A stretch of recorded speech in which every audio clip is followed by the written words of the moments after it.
Bismillahirrahmanirrahim. Wassalatu wassalamu ala Rasulil Kareem wa ala alihi wa sahbihi ajma'in. Assalamu alaikum wa rahmatullahi wa barakatuh. It's a pleasure being here in front of all the new Muslims out here. It looks like a global village. I can see new Muslims from every single continent of the world right now, mashallah. And I know it's been a long day and everybody is almost tired, time to go home. But however, I'm also sure that some of you in the audience have more interesting stories than mine of how they came to Islam. But I would request you to give 15 minutes of your attention span just to listen to my story and maybe Allah will maybe benefit out of it. My name is Abdullah Shetty. I was born in a Hindu family. As my surname goes Shetty, you must have heard this name if you're familiar with Bollywood. There are a few actors with the same surname. And are there any former Hindus in the audience? Any former Hindus? There's one brother, two brothers. Okay, mashallah. And so, if you know any Hindus as your friends or in your workplace, generally there are two categories of Hindus. 98% of them do not know why they follow the religion. They do not know why. For example, if you ask them, why do you wear this tilak on your head? They won't have an answer. Why do you do this arati? They won't have an answer. If you ask them any question about religion, the most common answer that you get is that either my father used to do it, my forefather did it, my relatives do it, that's why I'm doing it. And there are the other 2% who want to know why they are doing this. They want to know, why do I follow this religion? What am I supposed to do? What is the purpose of life? Where do I go after I die? So I was from this other 2%. You can say I was from the religious Hindu. So I was trying to get answers. And the religion itself does not have answers to most of these questions. You can see most of our gods, they're either busy with their family issues, they have there are gods which are like monkeys, trees, stone, snake, animal, car, gold, you name them, they have it. So I traveled a lot, visited a lot of temples, tried to get answers to my questions. Over a period of time, I realized that the religion itself does not make any sense. One fine day, I remember sitting at my home. We had this prayer room, like most Hindus, they have a prayer room in their house with all the gods' photos on the wall. So I was looking at the photos, and that's when I saw there was some dust on top of it. And it made me think that all this while I have been asking this God, this particular photo, to help me to solve my problems. And it cannot remove the dust that's sitting on its own face. So what is it going to help me? So that made me think. And that's when I decided, let me look into other things. So, since I was studying in a Christian school, are there any former Christians in the audience? Any former Christians in the audience? Just 1, 2, 3. Any former Christians in the audience? Okay, mashallah. So since I was studying in a Christian school, and generally, if you see Christians are very nice with their manners, and they invite you for Christmas, and their parents are quite cool. So I thought maybe this is the religion to follow. So I looked into Christianity, and subhanallah, the moment you open the Bible, you take any version of it. On the first page it says revised edition. So it makes you think that if God has sent this book, why is there a need to revise it? So this is a book which you don't even want to read more, because in the beginning it says revised edition. However, I had a lot of questions which I asked my Christian friends. For example, they tried to convince me that 3 is 1 and 1 is 3, which does not make sense. Because for me, I was around 15 at that time, around 15, 14, yeah. So, religion was something that should be understood by even a layman. It is something very simple, it's not something very complicated, not philosophical, not for a scientist. It's for everybody.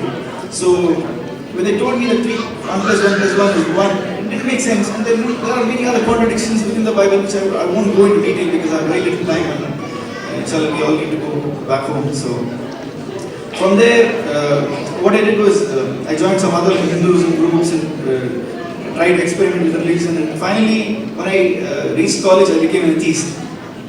So I started thinking that there is no God, all you have to do is live life, enjoy life, whatever is there is in this dunya itself, and that's how most people out there are living their lives.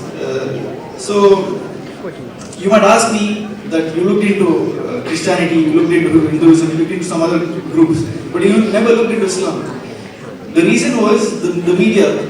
The media that we have back at home, it always portrays Muslims to be terrorists, as the people who oppress their women, as people who are generally the troublemakers. So I never thought that this could be the true path. And I come from a family where we are, like you can say, extremist Hindus who do not, like Muslims. So I was brain-fed since childhood to hate Muslims and not like them, and try to come, get score better than them or some things like that. So, however, in college I met a good friend of mine, and that's when he came and he spoke to me, and we were just having some casual discussion, and that's when he told me about this thing that Muslims worship the one true God. And this was something very surprising for me, because I always thought that Muslims either worship the Kaaba, which people generally assume that Muslims worship the Kaaba, or they think that the Muslims worship the grave, or they think the Muslims worship the moon and the star that you see on top of the masjid. But when he told me that this is all, a misconception and Muslims worship the one true God, it struck me. In the beginning, I didn't believe him. I wanted to do my own research. Generally there are two things that stop somebody from becoming a Muslim. And since you are all new Muslims, I'm sure you must have gone through this phase. The two things are, the first one is the society, the family. You start thinking, what will my family say? What will my wife, what will my kids, my parents say? And how will they react? So for me, since I was already in the wrong track, already in the bad path, I didn't care about the society. The second problem that a lot of people who are looking into Islam or trying to seek the truth face is ego. And I had a lot of ego within me. So it took me like 3 months to do my research. Alhamdulillah, I ended up on the right websites, got the right answers, and after that, that's how I declared my Shahada. And from there onwards, a couple of things that I experienced myself, and I would also suggest the same to the new Muslim brothers, is first of all is to try to change your environment, the surroundings, your friends, because that impacted a lot. I made this decision to move to Dubai, which has alhamdulillah influenced and had a very good impact on my life, because it makes things very easy for you.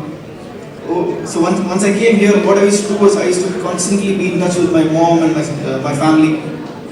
I was not giving them dawah, because what happens when we become Muslim, in the beginning 6 months we are in full, we can say, Josh, you want to make everybody Muslim, you want to stop all haram, you want to change people's life, but then this is not the way it's going to work.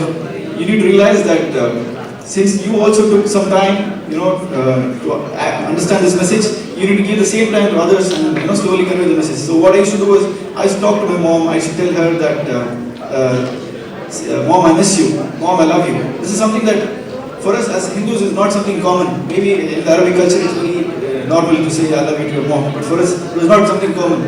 So my mom started thinking, what's wrong with him? In the beginning she thought maybe he's doing it for the sake of a girl, which is the most common reason that people assume that you became Muslim. And after that she started thinking that maybe he's become a psychopath, he needs to go to the doctor. Then over a period of time she realized he's serious, because she saw me change. I was working as a DJ, I wanted to become a DJ, I was learning musical instruments, I was in a totally different path. And then suddenly she sees me change. I'm good to my mom, I don't speak bad words, my friends have changed, my habits have changed. A lot of new Muslims, they ask me, how do I do dawah to my family, to my colleagues? The best answer is, it's not about convincing people, it is about showing people how convinced you are. So do not try to hold a cigarette in your hand and tell the friend person stop smoking.